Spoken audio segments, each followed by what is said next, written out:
3 is under-designated because the planning staff, in all the maps that you've provided us, the majority of all the land zoned AC or RC is put into Tier 4.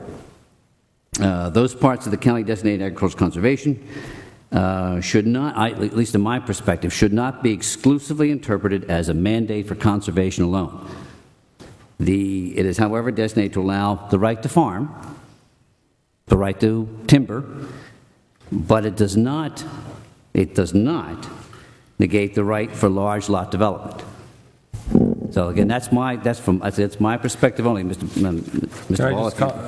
I'd like to just add a thought to that, if I could. Just to well, if you wish to interrupt, go ahead. That's all right. That's all right, Mr. Chairman. Yeah, go ahead. You can make a comment. Sure, go ahead. No, I can see that you know, if you want to have those areas as Tier 3 and you consider them to have, you know, the vision is to have those areas large lot development, that's fine. I think our concern would be continuing to be able to call them agriculture conservation in the comprehensive plan because the legislation is pretty clear that it can't be planned or zoned for agriculture or conservation. And that's fine. If that's your decision to do that, then we need to adjust the plan accordingly so that there's consistency. Well, and I agree, and there should be consistency, and I think clearly, just for a point of discussion, I don't want to belabor this point, Mr. Chairman, but just to answer Mr. Ball's question, yes, I believe that clearly the agricultural conservation is not designed exclusively for conservation and or farming. What it is really one of the issues certainly is the ability for development of large lot developments. I mean, that is part of it. That is our zoning. That's our zoning. No, that's not the zoning, but we can make it the zoning if that's the direction. It's 1 to 3, 1 to 3, yeah. But the zoning is agricultural. I understand that, but within that, there is a right to develop large lot developments.